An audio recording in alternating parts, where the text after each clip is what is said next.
We've got three different poets here this morning to share their works with you. Our first poet today will be Marjorie Maddox. She's the Director of Creative Writing and Professor of English at Lock Haven University.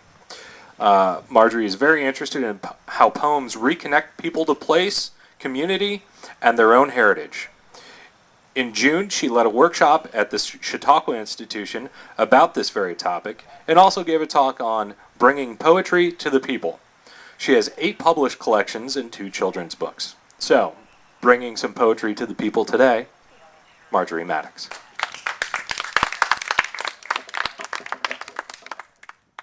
Okay, thank you for coming, and it's very nice to be here, especially on such a nice day. It wasn't so nice in July, was it? So I'm going to start with a poem about how hot it was. July Foothills. Where eye leans its tired gaze along the branch and bush blur, almost a mountain. It is hot here.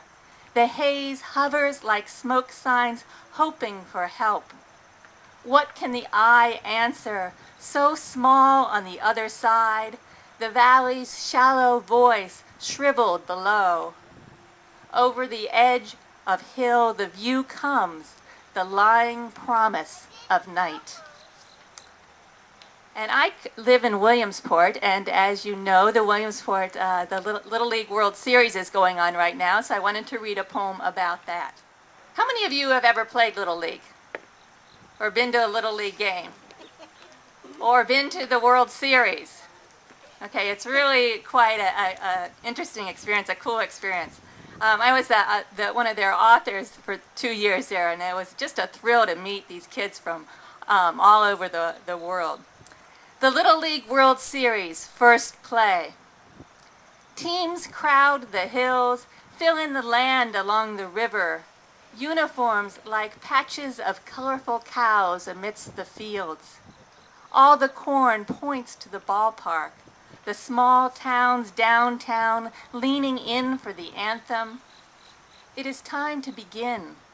The countries and counties and parents' faces shuffle in the stands. A TV camera shifts to a close-up. At the plate, a child half the height of a tractor breathes in his heroes, exhales the length of the state. In the nervous grip of a 12-year-old, planting, youth, harvest, old age.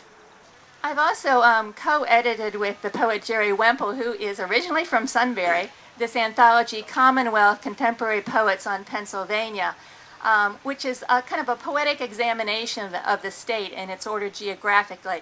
So the Little League poem was in there, and I'm also going to read another poem.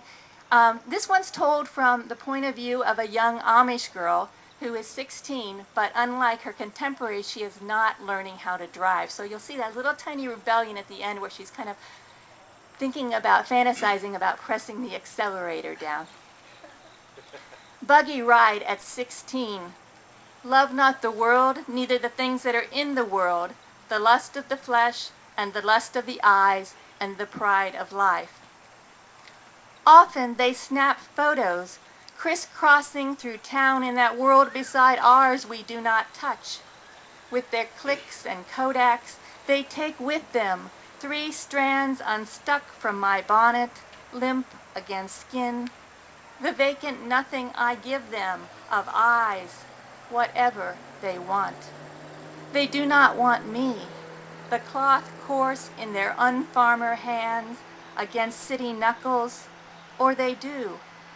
Hair uncoiled, my plain gray cotton undone.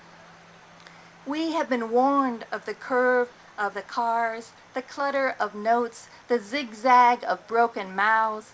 We have been warned how they reel in the road and us with looks tighter than film they'll later expose.